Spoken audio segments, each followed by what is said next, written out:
Okay. Grace, mercy, and peace be unto you. I am happy to be here on today. Grateful that the Lord has blessed me to be here with you all to break the bread, the word of life. And thank you, the Lord, because of his goodness and his mercy. I'm Apostle Benjamin Gaines, the senior pastor of Yahweh's Transitional Church. And I just want to begin with a small prayer so that we can begin the lesson on today. I have been given this assignment by the Lord, and as per request of one of our sisters, Sister Minister Latasha Corley, we would go over the books of Genesis and from Genesis to Revelation. So that's been our last 3 weeks, has been what we have decided to do. And I'm really excited about that because it gave me a chance to find new revelations. No matter how many times you read the word of the Lord, he will always give you a new revelation, especially for new people. Thank you for Sister Shakira Larkin for being here with us on today as well. You all have been faithful to this ministry, and I just pray that the Lord's blessings be upon you. And for those that will listen at a later time, to my family that may be here with us, and if not, they'll listen at a later time. Walking by Faith Ministries, where overseer Kevin Miller and Apostle Michelle Miller are the shepherds of the home, and Pastor Tonique Smothers, who also is the senior pastor of that ministry. I'm going to begin with a prayer, and then we're going to recap over last week. Father, we thank you for allowing us to be here yet another 7 days from the last where we met, Lord. We thank you for the 5th hour, Lord. We thank you because you have given us grace, Lord, knowing that 5 is your grace. And so we thank you for your grace in this year, 2025, Lord, as you've given us grace.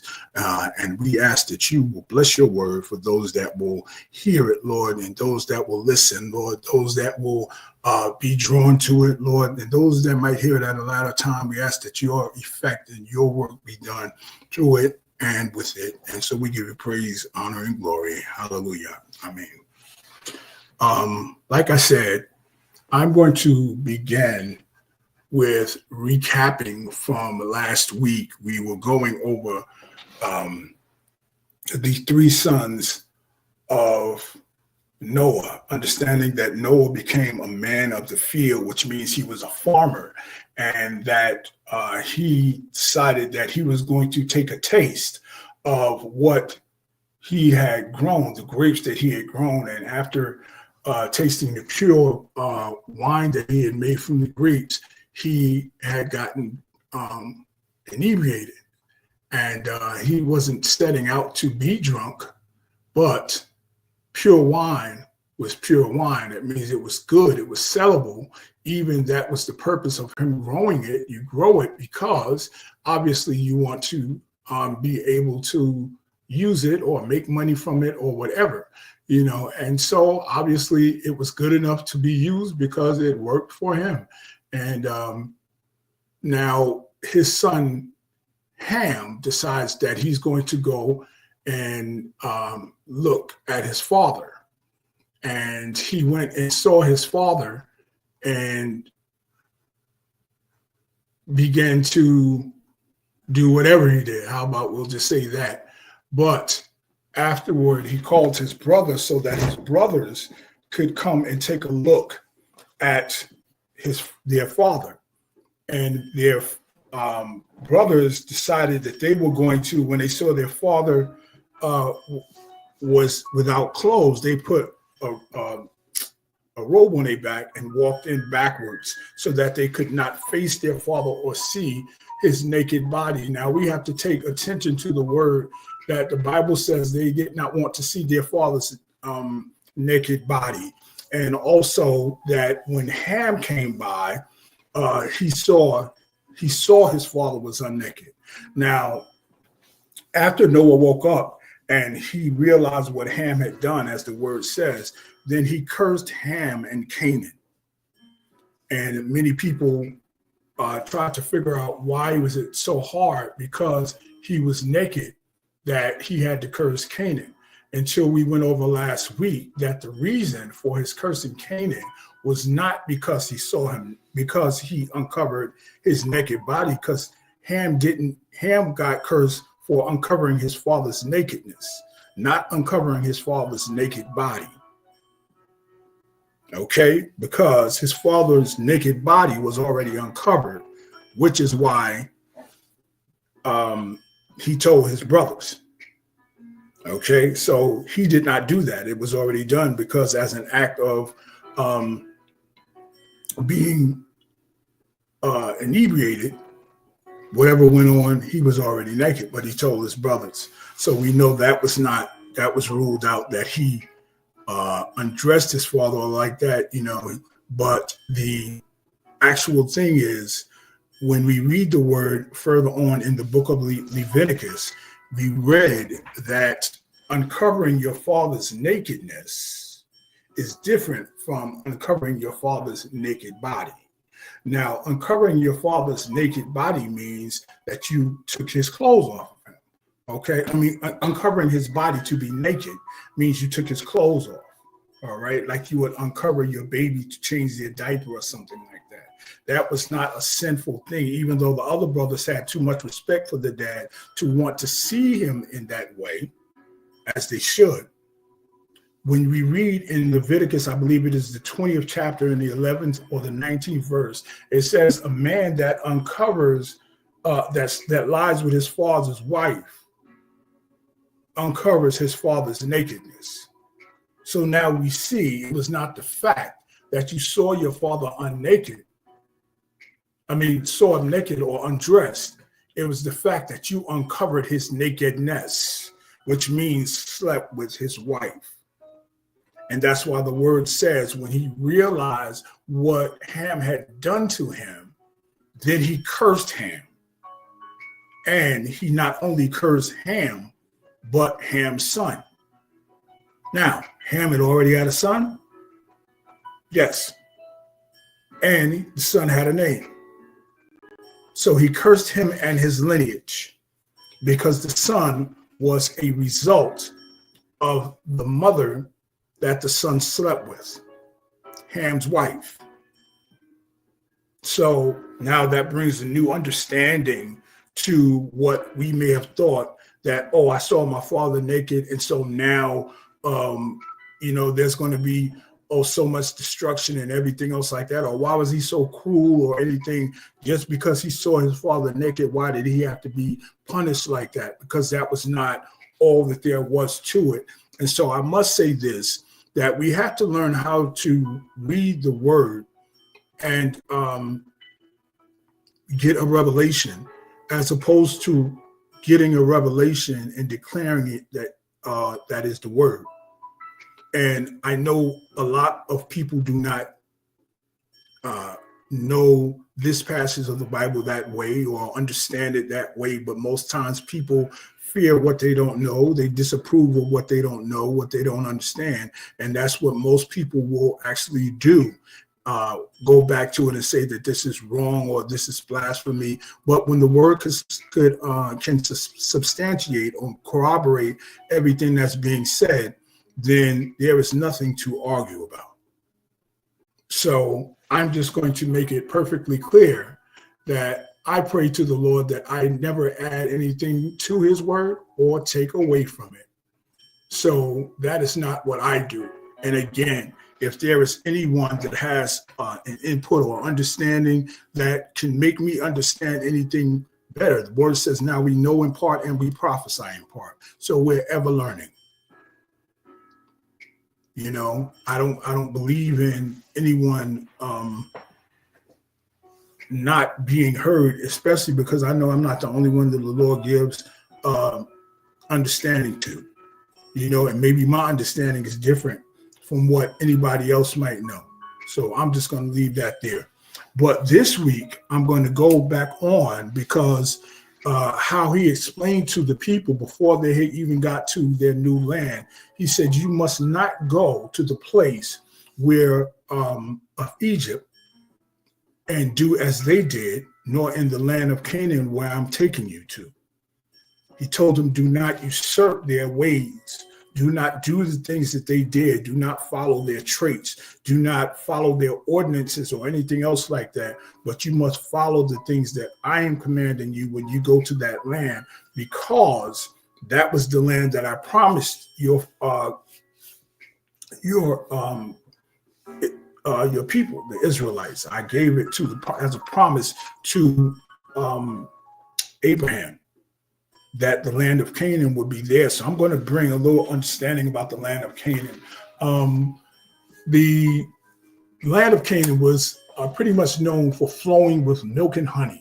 It was capable of making money, and it had very fertile grounds, and it stood in the middle of a land where you were able to charge people to cross over to go to other countries. So you were able to have like a toll there. And so you were always making money by people who have to bypass to bring goods or anything else like that. They would have to pay the land of Canaan.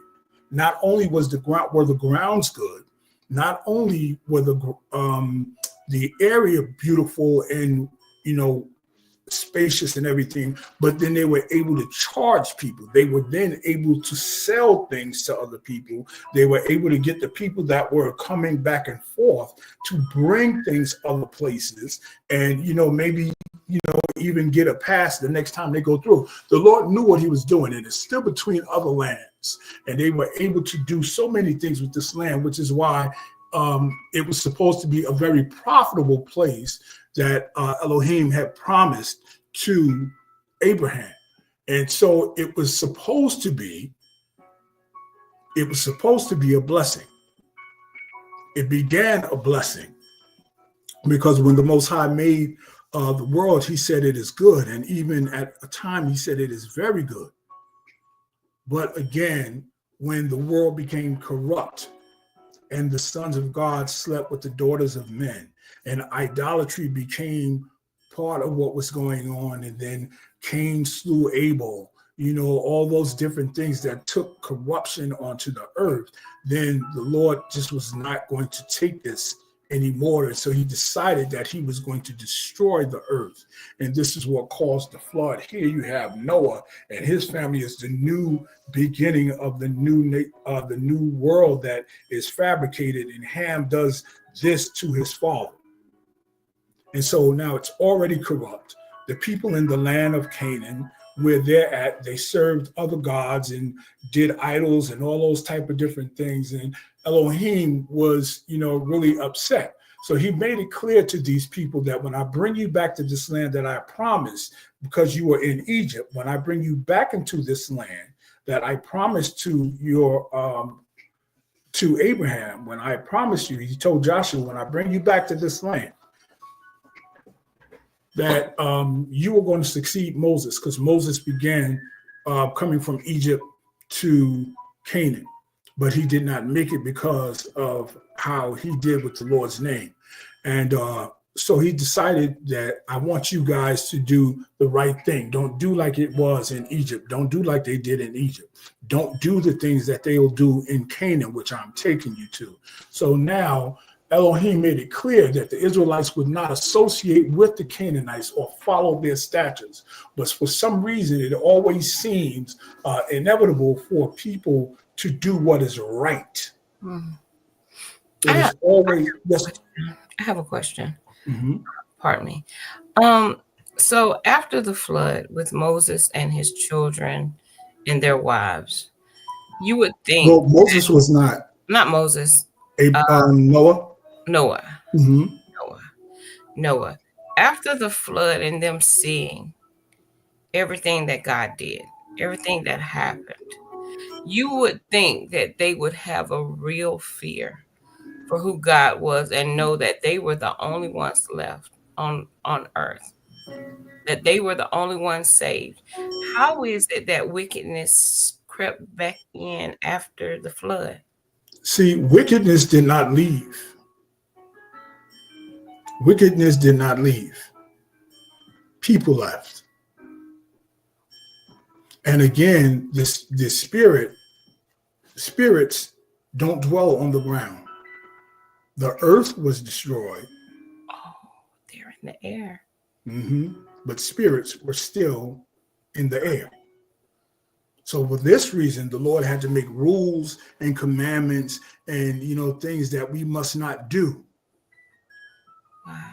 And so when the spirits, only thing a spirit needs is a body to be able to operate.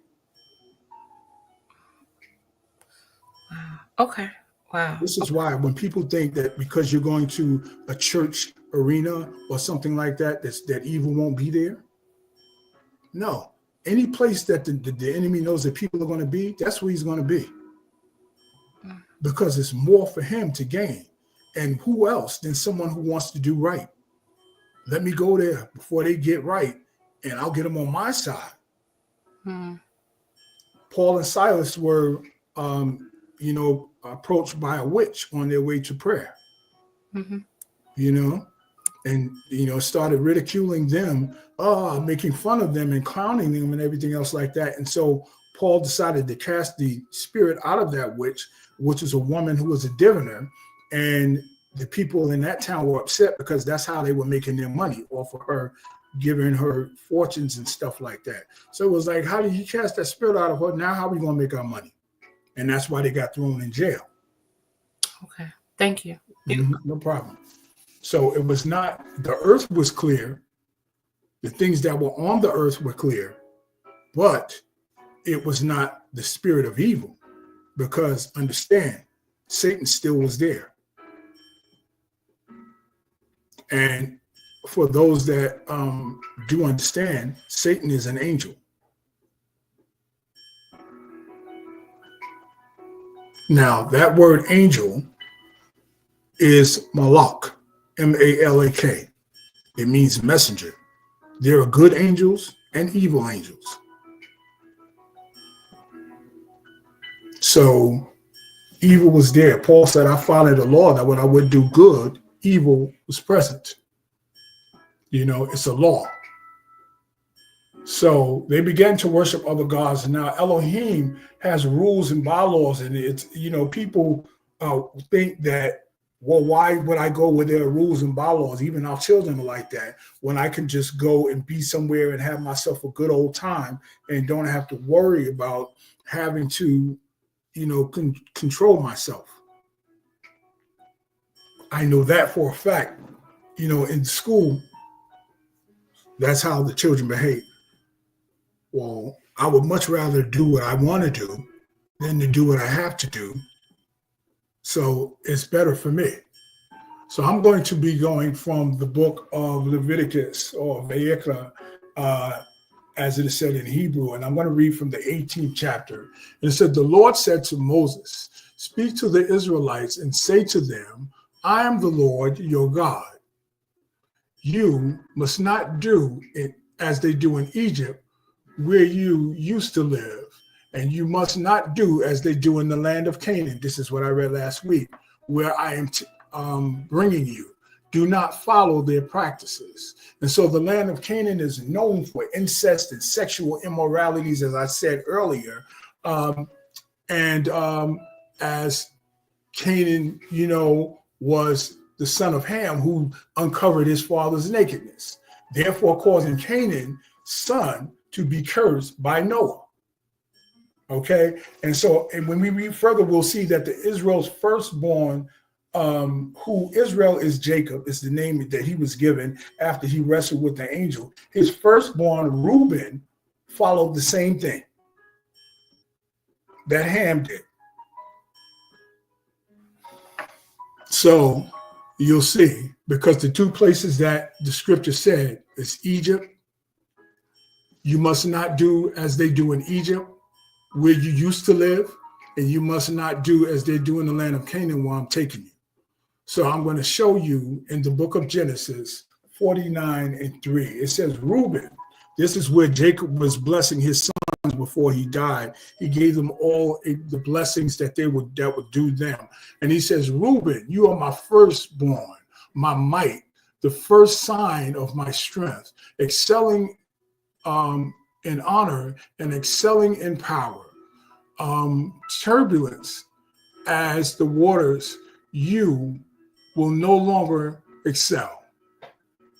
For you went up into your father's bed, onto my couch, and defiled it. Now, Jacob's firstborn, Reuben. So who he slept with Rachel? No, Rachel was the first wife. No, Leah was the first wife.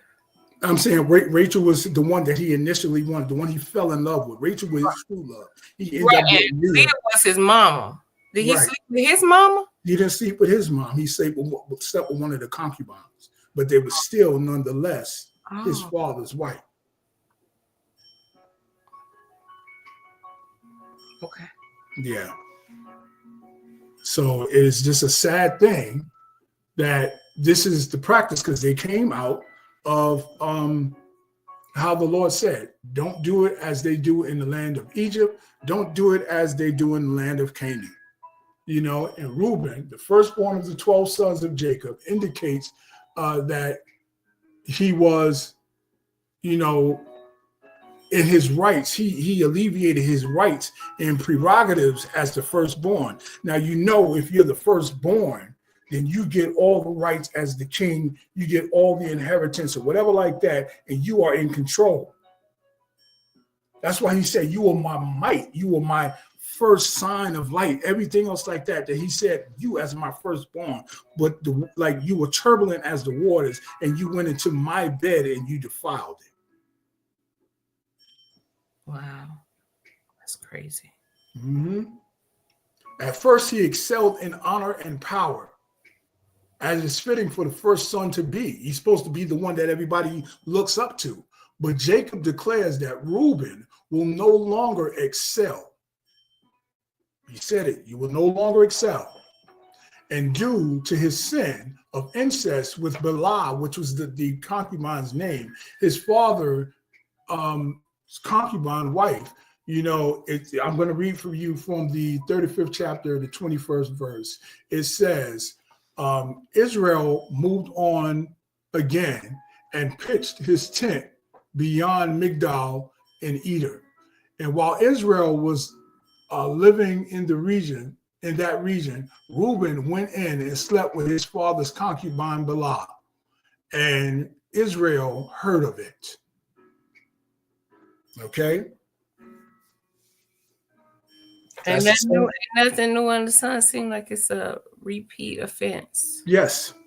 This is why the word is still relevant today, because everything is a repetitive thing. And what happened when Noah came to, he heard what his son did to him. The same way that Israel heard what his son did to him. And it's not like they were going to come forth or anything else like that. They have to find out.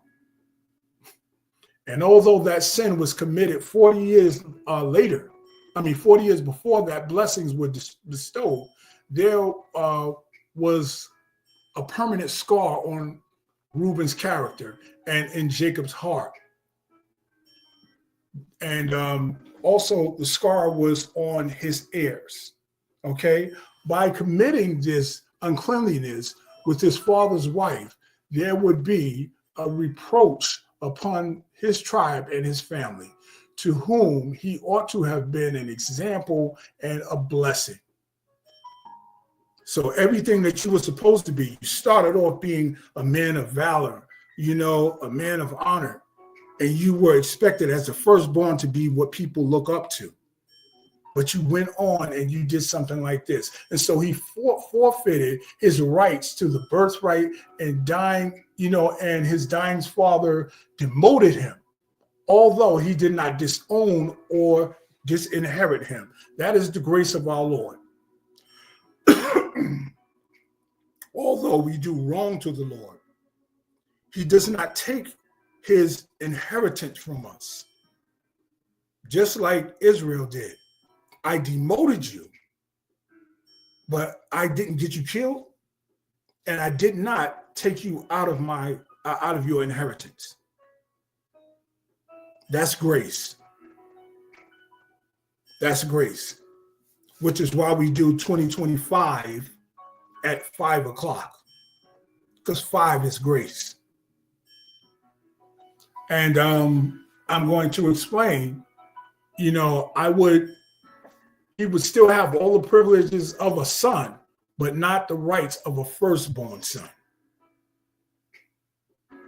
I think that's more than fair. I think that's more than gracious. He ought to be grateful that this is alive. But we'll see this week how it persisted in Israel's family, because Judah and his sin and rebellion caused his sons to do the same and die. One day, the brothers threw Joseph in a cistern and conspired to kill him. The elder sibling, Reuben, argued against this deed. Now, this is Reuben, who just slept with his father's wife, and intended to rescue Joseph from his brothers. Now, while they wanted to kill their brother, Reuben was the one that said, "No, don't do this. Let me go back and get him," while they were away, doing whatever they were doing. And Reuben came back to the caravan and saw the absence of his brother being there. And Judah came up with the plan to sell Joseph, to the caravan merchants as a slave. Now, the brothers all agreed not to kill him because they wanted to kill him. But Judah said, "How about this? We will sell him as a slave and we can make some money off of him." That's why I said family doesn't mean you're the best person in that person's life. Being born of the same brook, being born like Ak means brother, which means we're born of the same brook. Being born into the same family does not mean that you'll have a better life because you're related to the ones that can come against you. And not many people will know that when that's not how your family dynamics are known in your family. But I come from a family of that status. And even though the Lord has worked and is presently working, I know where I came from and I know how families can be. I've dealt with families who have that type of dynamic. That is more rebellion and more hatred and everything and malice. Look at the first homicide that was committed from Cain to Abel, 2 brothers. So maybe Judah felt some remorse or guilt for his actions because he was taken to Egypt, and Egypt is Mizraim, how you say it in Hebrew, which means bondage and tyranny. And so he maybe fought some remorse for his actions because later at that time, Judah left down to his brothers and he went down to stay with a man of Adullam named Hira. I believe that's how you say his name. So what I'm going to now is Genesis or Bereshit 38:1. It says, "At that time, Judah left his brothers and went down to stay with a man named Adullam of Hira. And Judah met the daughter of a Canaanite man named Shua. And he married her and he made love to her.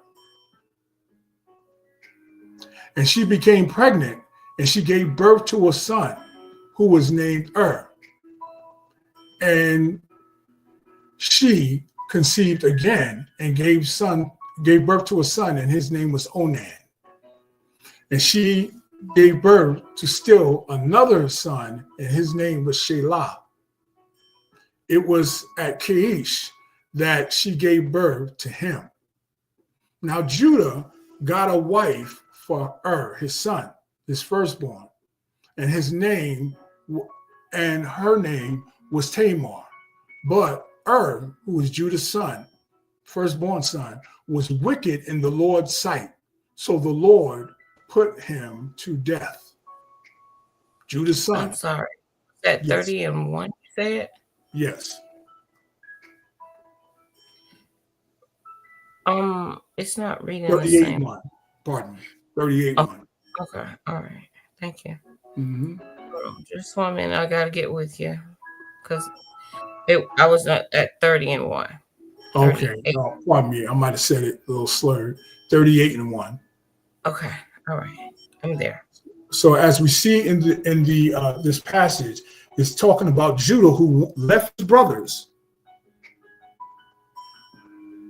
after they had already sold Joseph, and he went down to Egypt and met a Canaanite woman. Okay? The same people that the Lord said, don't be like. And he married her and had sex with her. And then they gave birth to a son whose name was Then they gave birth to another son whose name was Onan. And they gave birth to a third son. And I believe his name is Shelah. And it says Judah got a wife for his firstborn, and her name was Tamar. But Judah's firstborn, was wicked in the Lord's sight. So the Lord put him to death. Then Judah said to Onan, sleep with your brother's wife and fulfill your duty to her as a brother-in-law and raise up an offspring for your brother. Now that's how they did back in the day. If the brothers had passed, it was the other brother's duty to give his wife a child to carry his name on. Yeah, because he had to have a lineage. Now, if it was a daughter, that would have been the brother's thing. But that's how they do it, because they stood on tribes. They had to be of the tribe of this, the tribe of that. And if his brother would, now the Lord took his brother. But just like his father Judah said, sleep with your brother's wife and fulfill your duty to her as her brother-in-law, and raise up an offspring to your brother. But Onan knew that the child would not be his. So whenever he went and slept with his brother's wife, Tamar, he spilled his semen on the ground to keep from or providing an offspring to his brother. And when what he did was wicked in the eyes of the Lord. So the Lord put him to death as well, because he was the answer to her prayer. And some of us will stand in the way when we become selfish, like that ain't going to be mine anyway. That ain't going to benefit me no way. That ain't this and that ain't that. So why in the world will I invest in it? And I'll say this to some of these, I'll give kudos to many of these stepfathers that are up here that are willing to step in someone else's place and carry on. Because this man did not even do this, because he thought about, this is not who's going to be my son. This is going to be my brother's name that's kept being carried on. Yeah, but it's his seed. And why? I don't understand that. Because the reason why it was his seed is because he went with his brother's wife. Okay, it was his seed. It came out of his body. But those were the ways that duties were carried on. Now he could have had a wife himself and had seed for himself, but his job was to just give his brother a son to carry on his brother's name. I thought it was just a lineage. Maybe it's his thinking. Maybe his thinking wasn't right. It's his son, but it's like carrying a name. They both had the same name. They were brothers. Yeah, but one was named who was the Lord took, and his name was Onan. So his sons will be the sons of Onan. That son will be the son of That's crazy back then. Well, you ever see like some people, they give up their sperm for people to take that can't have kids. Yeah. It's the same thing. Oh, makes sense. It's the same thing. Okay. So Judah said to his daughter-in-law, because the Lord took his life for what he did. Okay, so now both of Judah's sons are dead. Both of Judah's sons are dead. So the Lord put him to death also. And Judah then said to his daughter-in-law Tamar, live as a widow in your father-in-law's household until my son Shelah grows up, because he thought he didn't immediately give the other son to her because he thought he may die too if I give him to her.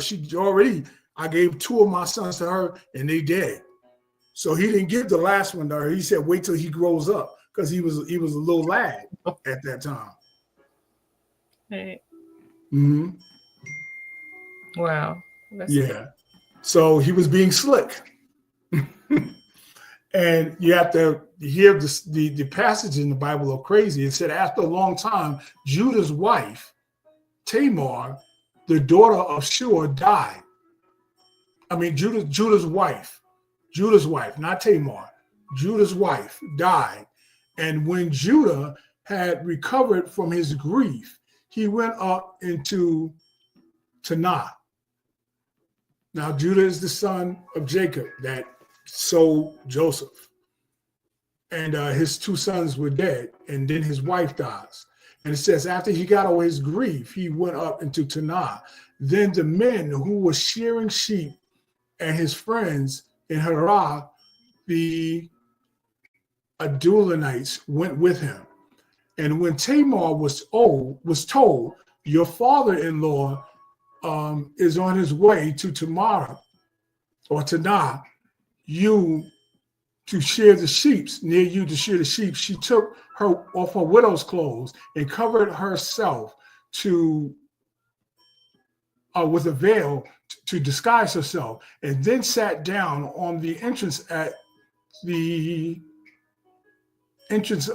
Enan. However these words, I'm not going to say if I'm pronouncing them right, which is on the road to Tanah where they were going.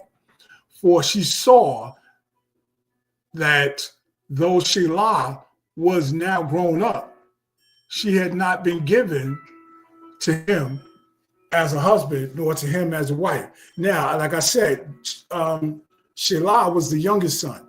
And all that time that the father said, when he grows up, then I'll give him, because he was trying to avoid giving him. Now she sees that the boy grew up, and the father still didn't give him to her. So now this is what she decides to do. She went and she veiled herself because she heard that the father-in-law, after he got over his grief, was going out into that land. And so she went and she saw the next son and was like, yo, this man didn't even give me the son that he promised me. And so she got upset. And when Judah saw her, he thought that she was a prostitute because she had the veil on her head. So he didn't know who she was, for she had covered her face. And not realizing that she was his daughter-in-law, he went over to her by the roadside and said, come now, let me sleep with you. He ain't had his wife in a while. And so now he said, and what will you give me to sleep with you? So she asked, what will you give me to sleep with you? And he said, I will send you a young goat for my flock. And she says, will you give me something as a pledge until you send it? And he says, a pledge? What pledge shall I give you? And she says, your seal and your cord, your signet seal, your king's seal, and your cord that you carry around your neck, and the staff that is in your hand. So he gave them to her, and he slept with her, and she became pregnant by him. Oh, wow. Now, he didn't know it was his daughter-in-law. That's You crazy. know, because she had the veil. How that's she didn't ever remove the veil? No. See, when you were a prostitute, they covered their faces. So he thought she was a prostitute.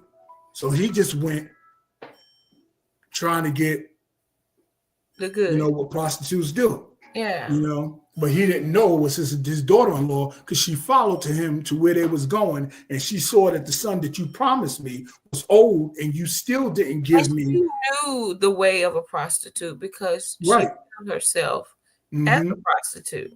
Yes. She asked for alms like a prostitute. It's Mm-hmm. like she was setting him up. She knew what she was doing. Well, guess what? Her mother was a Canaanite. Oh. Mm. So, All right, keep going. This is good. This is good. I always wondered where this story was about seed spilling and what right. all that meant and what all that was about. Right. People take it for different places. You know, it doesn't mean, the Bible means something. Please do not deviate the word and take it to where you want it to mean, because many people use this for different topics and say, oh, they spilled the seed on the floor. That has nothing to do with that. That was just the fact that he did not want to assist his brother because it was not going to benefit him. That's all that this part was about. So he slept with the brother's wife and got all the pleasure out of it. But when it came time for him to give his brother's wife a seed, he would, you know, waste his seed on the floor. So after she left, she took off her veil after she left and put on her widow's clothes again. And meanwhile, Judah sent the young son by his friend to the Adulamite in order to get back the things he pledged to her, but he did not find her. And he asked the men who lived there, where is the shrine prostitute who was at the bedside at the road of Enan? There has been a shrine prostitute there. There has been no shrine prostitute there, they said. So he went back to Judah and said, I didn't find her. Besides, the men that were at the gate said there hasn't been any shrine prostitute there. Then Judah said, well, let her keep what she has, or we will become a laughingstock, because he slept with a prostitute. And after all, I did send her to go. I was trying to send her to go, but she wasn't there and I couldn't find her. So about 3 months later, Judah was told, your daughter-in-law, Tamar, is guilty of prostitution, and as a result, she is now pregnant. Judah said, bring her out here and have her burned to death. And as she was being brought out, she sent a message. As she was being brought out, she sent a message to her father-in-law, I am pregnant by the son of the man that owns these things, she said. And she added, see if you can recognize whose seal this is and the cord and the staff that these are. So Judah recognized them. Let me tell you, this messy Bible. This is See, it ain't the Bible, it's the people. It's real life stuff. This is why we have to teach the truth of the Bible and not just about the things that are so beautiful and so this and so that. Things that we do are because we are born into sin. That's so messy. But that's how it goes. I'm just like, what's your aim here? Keep going. It's good. This one's good. She got revenge on him because he promised her his youngest son, which he never gave her, and she was waiting for her offspring. My granddad used to say something. He said, revenge is best served cold. That's one of the coldest pieces of revenge I've ever heard of. Like, and then best served cold. Oh my gosh, that's crazy. Oh wow. Okay, I'm going back quiet. Sorry. And this is an open forum. and he did not sleep with her again. Okay, since I wouldn't hold on, Judah recognized and said, "She is more righteous than I am," because he knows since I didn't give her my son, like she did what she did. She's better at getting pregnant by me than I was by not keeping my word. Your word is your bond. He said she's more righteous than me because I didn't keep my word. Okay, that's verse 26. She, by giving her my son Shelah, and he did not sleep with her again. So when the time came for her to give birth, there were twin boys in her womb, and she was giving birth. One of them put out his hand. So the midwife took a scarlet thread and tied it around his wrist and said, "This one came out first." But when he drew back his hand, and his brother came out, and she said, "So this is how it has broken out." You know what I mean? So then one was named Perez, and the other brother with the scarlet thread on his wrist name was named Zerah. Okay, this is how we can't make plans for the Lord. The first one put his hand out. He was supposed to get the birthright of the firstborn. Right, like Jacob and Esau. Yes, just like her husband was and Onan. Would have gotten the birthright because he was the firstborn. And as you see, he did not. He died. Yeah. Who was the other one that we spoke of? What was it? Reuben should have gotten the firstborn rights, but he didn't because he just disrespected his father's bed and slept with his concubine. You know, so it is the firstborn's right. But when you cross the boundaries of the places that you should not go, then you pick up their traits, their spirits, their characteristics, all of their mindsets. You do everything. This is why, like I said, Solomon was told not to get with the Egyptian women. But Solomon goes and he gets 1,000 concubines from Egypt. Imagine 1,000 times all of those women that have different characteristics each time of the day, one time a month, you know, when they're feeling how they feel, you have 1,000 of them. Yeah. Are you crazy? Yeah. Yes, indeed. Yes, indeed.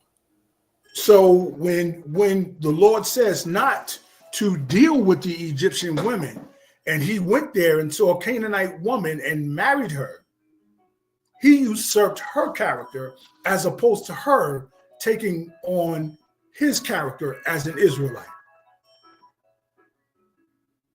That's the same silly thing that Adam did. He followed what Eve did as opposed to being a leader for Eve.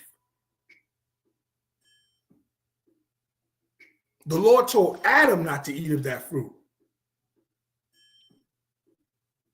I gave you the commandment.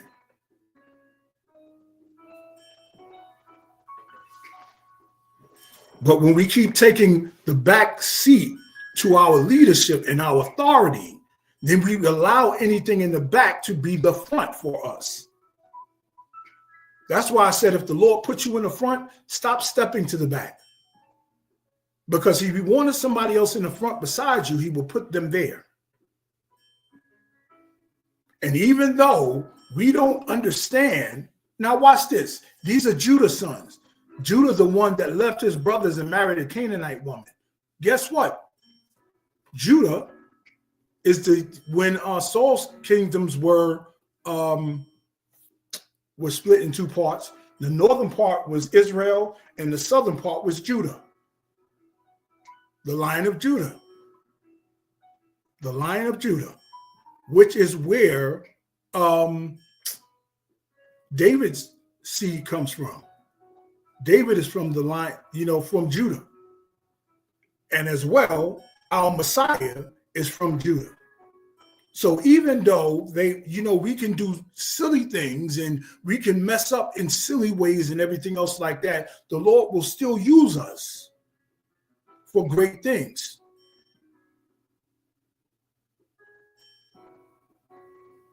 So we have to understand, and as I was reading, listening to, I'm not going to say this man's thing, but the Lord always has the last say. He can use anybody that he chooses to. If they're usable, he can let them be used, make them be used. Saul was a killer of people that served the Messiah. And Saul ended up writing most of the books of his when he had an encounter with the Lord. He was blind for 3 days and he couldn't eat for 3 days. And then he came and his name was changed to Paul. Now, Paul wrote most of the New Testament of the Bible. One of the greatest apostles in the Bible. Best teachers. The one who taught most of the other people in the Bible. The mentor to Timothy. And so the Lord can use the ones that will come against his people to do the right thing. So it's always a way to go back to the Lord and ask to be used, because when he gives you an encounter with him, he will use you again in ways that you never thought that he would. The book of Ephesians 3:20 says, now unto him who was able to do exceeding abundant above all you could ask or think, according to the power that worketh within you, which is your faith. You believe in him, and your faith will make things happen. So it says that the prostitution of the Canaanite girl Tamar and the lust of Judah that made him sleep with her after leaving his brothers, the evil that made Elohim take because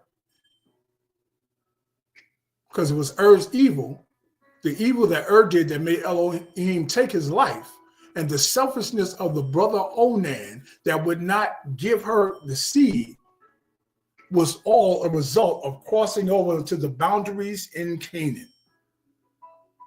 All of that took place was a result of crossing boundaries. So brothers and sisters, whether you're listening now or later, understand that the Lord makes fences and boundaries for everything. He calls it ordinance and order. The word says the steps of a good man are ordered or ordained by the Lord. And he delighteth in his ways. So what does that mean? When you do not follow his steps, he hates his ways.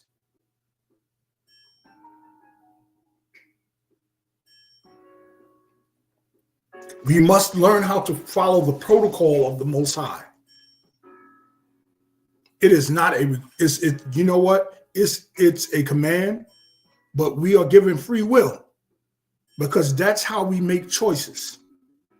Whether, like the word says, choose you today who you will serve. It didn't tell you, you better serve me. The Lord is not going to force feed us. He's going to give us the chance to do the right thing.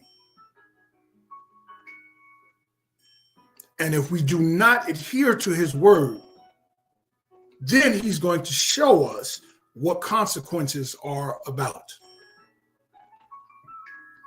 And that is not a threat. That's a lifestyle. That's been his way. All in his reading, he says, I am God. I am Yahweh. Yes. Is it not like, do you not see like the pattern of repeat offenses? Like, and I think about it because I hear the word, I know it's in there somewhere. I don't know really where it's at, but it says, there's nothing new. Mm-hmm. That's what it says. Under There's the nothing sun. under the sun. There's Mm-hmm. nothing new. That's a song, nothing new under the sun, but that's biblical. That's what I'm wondering. There's nothing new under the sun. However, we continue to make the same mistakes. How Mm-hmm. is that? How is it that we continue to, we're supposed to learn from error or learn from the errors of people who have been there and done that, but yet we continue to step off into the same patterns. We step off into the same traits and the same, absolutely almost the same. Like, who would have known that the baby would pull his arm back? I'm in medical field, and I've heard of these. They call presenting parts. They in the medical field, when the baby stuck his hand out, we call it the presenting part. Okay. So he presented a part, and actually at that moment when they present that part, that they're supposed to be the birth is really basically taking place. You broke out into the atmosphere. They consider you alive at that point. Yeah, that's alive, but he wasn't born yet. Right. He just showed. Right. Or I don't know how, or partial birth. I don't know what it's called, but I've never heard. Now I've heard them push parts back in or hold parts, because Mm-hmm. when you get your arm up around your head, it pushes Mm-hmm. on the placenta or the cord. And what could have happened was, because there was a twin in there, two things could have happened. The first one born could have suffocated because of the compression, or the second one could have, and it was almost like a desperate attempt to say, "Hey, come back in here," and it switched around. And that's one of those amazing things. This is one of those things where I say, God, you have to be real, and you have to know what you're doing, because there is no way that things like this can just happen and it don't go forth. Like, that baby should have been born first. That's what that baby should have been born, and technically first, because he was right there. How The did they? Lord's will be done. Yes, I was like, That's all you can say. The Lord's will was done. Yep. It might seem like that's what should have happened, but if it was supposed to be that way, and then they say something about Jacob and Esau. Jacob and Esau. And one Yeah, Jacob's name means holder of the heel, yeah. because he held Esau's heel. Wow. He said that's what she went and said. Like, what's going on? She said the babies are fighting within your belly. Do you think that was someone? Because they didn't have ultrasound. The Bible don't say nothing that's not true. I know, It's just but it's like, how did that person know that they were in there doing it? Was spiritual. It was a spiritual advice. Mm-hmm. Okay. Yep. Esau's grandsons were the Amalekites. That was a prophetic thing. Jacob was Israel, so they're the Israelites. And the Amalekites was always the enemies of the Israelites, because the Amalekites were Esau's grandsons, and they felt like Jacob owed Esau all that he had, because the firstborn's rights were actually his, but he sold it to to Jacob for some stew. But they were still sore about that, even though when Jacob saw Esau down the line, Esau didn't want his stuff. He was still doing well.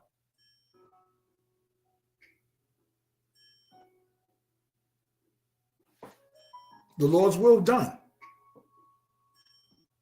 However, the Amalekites still became the enemies of the Israelites, and they stayed in trouble with the Lord, because Israel is the Lord's firstborn son.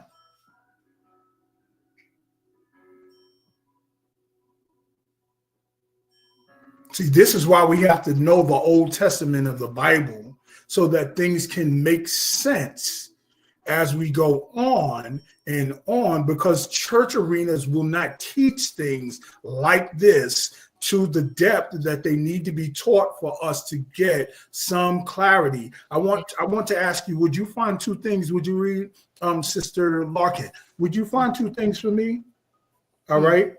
I want for you, firstly, I'm going to say, we said the number 3.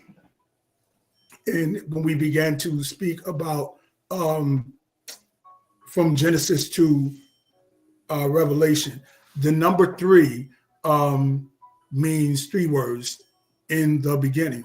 Okay, Genesis means the first 3 words in Genesis 1. All right, I want you, if you will, because 3 means divine completion. I want you to go to one of the books. There are 3 books of wisdom in the Bible. There was Ecclesiastes, there's Proverbs, and there's Job. That's another 3. I want you to go to the book of Ecclesiastes, the 1st chapter, in the 9th verse, please. And when I finish, I'll ask you for one more thing. Ecclesiastes 3. 1 and 9. 1 and 9. Okay. All right, 1 and 9. I have it.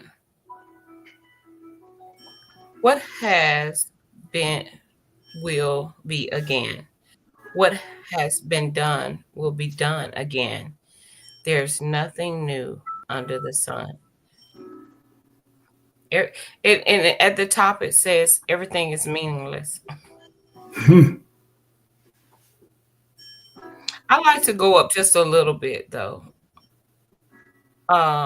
because I like to keep it in context, because I don't know what it's talking about. Well, you were asking where that was at. That's why I wanted you to read that. Oh, that's why you want me to read. Let me write it down. So Ecclesiastes 1 and 9. This one is nothing new. Okay. Ecclesiastes 1 and 9. Okay. Guess I have to do this like I did when I was going to school and learning, huh?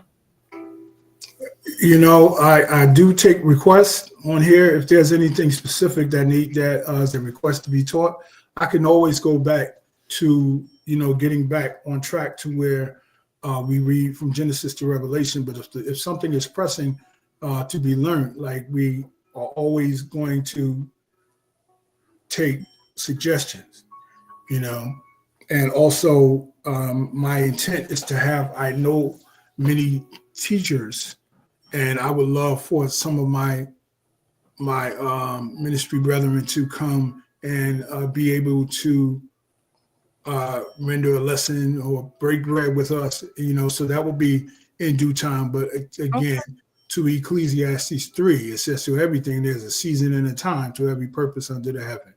Ecclesiastes 3. No, I was just making that statement. Oh. Yeah. As a matter of fact, I forgot where the second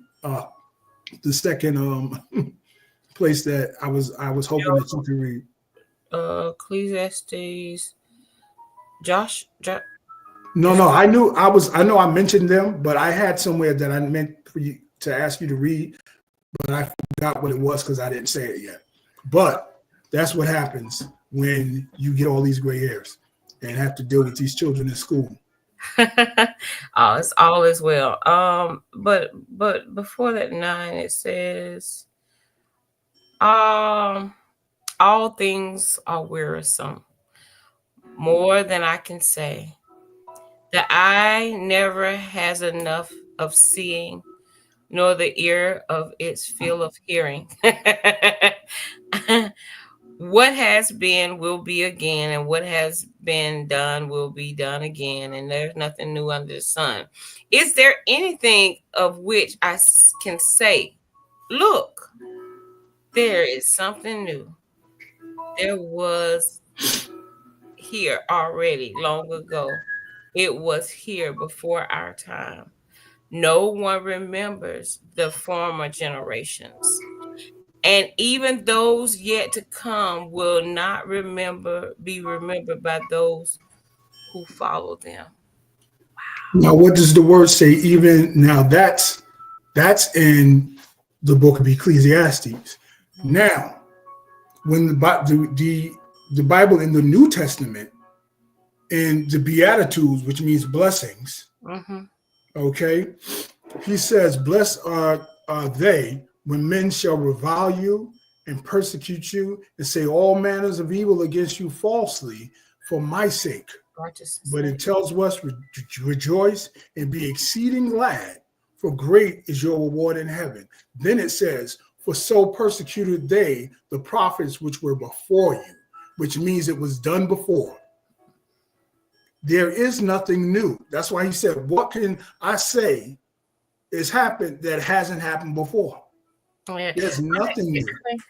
I mean, we've heard some really crazy things out here, but there are some things that have happened before that and that we haven't even known in generations prior. It says that they won't even remember.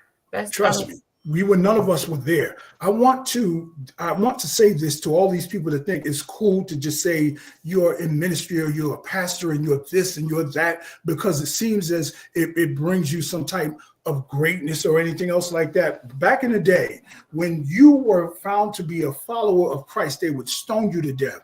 They give you 40 stripes minus one, which means 39 stripes. They will whip you on your back with 39 stripes. 40 minus 40 save one. That's why they would say it. They would stone you. They would whip you because you say you follow our Lord. So you think church heard of something? We ain't seen part of it. Imagine having to go down the street hiding that you love the Lord that you're supposed to serve openly. How many of us want to dance like David danced, but don't want to go through what David did to have a reason to dance? Yeah, I wasn't made like that. Who would have marched around Jericho for 7 days being watched at the most fortified place? Tambourines and all that kind of stuff, marching around and stuff like that, while the guards are standing on there to kill whoever comes against Jericho, and you have just now been circumcised at that. I work a nursing home and I work 12-hour shifts, right? 12-hour shifts. And I'm tired when I leave. Clean area, nice floors, ain't no rocks, ain't no hills, ain't no, I can imagine Jericho was not made it out of slated marble or cushiony ground. You know what I mean? So that's hard. We see words, we hear words. Yeah. But we don't experience the torture of right. what people went through or what people do go through. Yes. So it's easy for us to dismiss people and dismiss their afflictions or their hardships because it's just like, oh, just go in peace. But sometimes it should not, ministry should never be a status thing. Okay, I don't do this for status. I used to go to a church. I used to be part of a church assembly. And every time one of the young ladies would bring a friend that they met, oh, he's a minister. Like that's supposed to give extra credit, instead of just letting be who your friend or whatever like that. Oh, he's a minister because that's supposed to make him sound extra important or something like that. And they would always come with a clergy neck on. Like you couldn't just wear a suit like everybody else because people want status. And that's so sad that you would feel like that's the only way that you can find importance if we are kingdom citizens. If we are inheritance to the kingdom, why do you need to be boasting who you are? Like somebody selling a car and it has this and it has that and it has this and the windows are tinted and it rolls down. Like that's how you sell merchandise. The Lord is not to be sold. He is to be tried. You don't think that's out of ignorance, though, or reverence, It or most definitely is, but it's more than because it's ignorance because of how the what church about arena is reverence? established. Not reverence, because you have no reverence until somebody gives you some. It says a prophet is not without honor, except in his own country.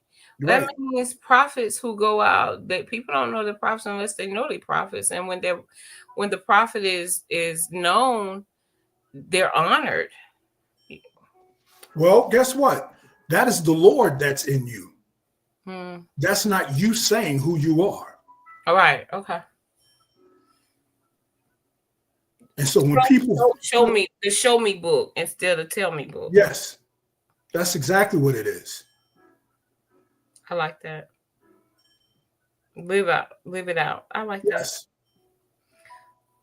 That's Beautiful. why the word says, therefore, let your light so shine before men that they may see, not hear what you said, that they may see your good works. Right. I'm sorry for taking up all your time with No, the no, no. questions. It's exactly. We had an open forum. Oh, Mhm. we did finally meet our time, huh? Well, I wish I could I'm hoping if you have anything that you want to say before we close out, I most definitely would. Will I welcome you? You Okay. know, I've anything concerning the lesson or anything you want to ask or anything. Yeah, I've enjoyed the lesson.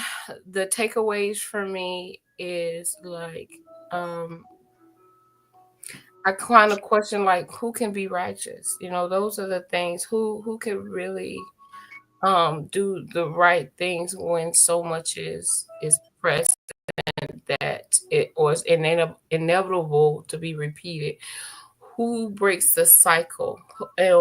And how do I find myself not in the place on the wrong side of God? That's where my mindset is, because with the stories and this of course is in the beginning. We're still in Genesis. We have so much farther to go. But truly, if you don't know where it started and where things have been, you won't know how to work your way around it or go around it, or you won't even know it when you see it. Because one of the things growing up for me was people always told me what to do. What or how I should be, but they never showed me how to be, or they kind of hid things away. You know how y'all go over their children, go, don't be in grown folks adult a conversation, which was kind of good. It was kind of good, but it didn't prepare you for the things that life has and life can do. My grandmother would never. Now I understand so many things. My grandmother, and I'm gonna end it with this little story. My grandmother, when the girls were at the house, we had girl cousins and boy cousins. Girl cousins and boy cousins. And my grandmother was one, and she had 11 children, and she had almost 30 grandchildren. When the boys and girls come for the summer, she never let the boys and girls stay together, sleep in the same room. No, no, y'all girls, y'all come in here in the kitchen where I'm at. Y'all go, boys, y'all go outside and play. And I now understand a lot of things about that, because that spirit is not gone. That spirit that was back then is still present now. Those spirits of all of that is still here, and they are influential. And so we have to be very guarded and very careful about the spirits we allow to entertain us. So um, I'm just understanding that spirits don't die. Even though after the flood, this stuff continued to happen. They knew God. God had saved them. How in the world how could they, and I say, how could we do things our way when we know exactly who he is and what he did and capable of doing? Well, I definitely agree with you. That's a question. That's the word says, what shall we say then? Shall we continue in sin that grace may abound, expecting the Lord to give us grace? And it says, God forbid. How shall we that are dead to sin live any longer therein? you know. But then again, the word says, because I think it's the book of Romans, it says, brethren, my heart's desire and prayer to God for Israel is that they might be saved. Well, I bear them record that they have a zeal of God, but not according to knowledge, which means they want to do the right thing, but they don't understand what they're doing. For they being ignorant of God's righteousness and going about to establish their own righteousness, have not even submitted themselves to the righteousness of God. So all this time you're working in vain. So my prayer to them is that they might be saved for real, because they have a history, I bear them record, that they have a desire for him, but don't have no sense on how they're doing. In Proverbs 4:7, that's the other thing that I wanted to, the other scripture, Proverbs 4:7. See how the Lord will bring things back? So would you mind reading that? And then we'll end that with there. Your mic is muted.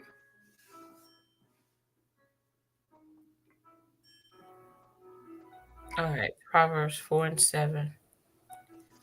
All right. The beginning of wisdom is this: get wisdom, though it cost all you have, get understanding. That's the NIV. I want to Yeah, read. either King James or King James. So that the people that know that scripture would. Wisdom is the principal thing. Therefore, get wisdom with all thy getting. Get understanding. I don't want to put and understanding. I don't like adding words to things. So I want to read it the way it says. It says, wisdom is the principal thing. Therefore, get wisdom, and with all thy getting, get understanding. Right. Well, all that you're getting, make sure that you get understanding as well. One more. I want to see what the Message Bible says. Above all and before all, do this. Get wisdom! Exclamation mark. Write this at the top of your list. Get understanding. See, all that man That's just decided, no.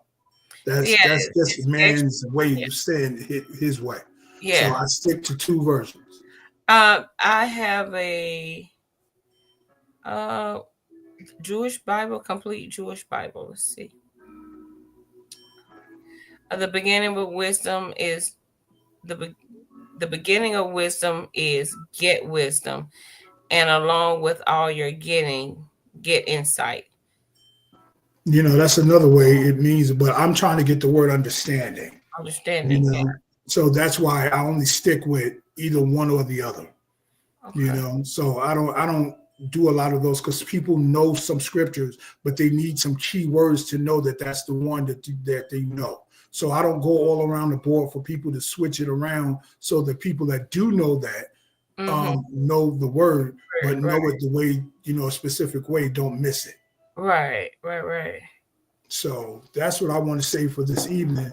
I want to thank you, Sister Larkin, for so much for being here this evening. I appreciate your assistance in reading. I hope that the word is enlightening. And, if you would be so kind as even maybe share this link, it should be up on YouTube in about an hour or so, whatever like that. We just want to get the Lord's word out, because his will must be done on the earth as it is in heaven. So I want to say to all of you that are watching, that will watch, in the absence of our dear sister, Latasha Corley, and we just want to thank the Lord for you, and I pray that all is well. And I want to say to you, that I'm Apostle Benjamin Gaines. I'm the senior pastor of Yahweh's Transitional Church. And to all of you, may the Lord be with you until we do meet again. So grace, mercy, and peace. Shalom. Have a good night, Apostle. Apostle, good night. I said apostle again, is it fine?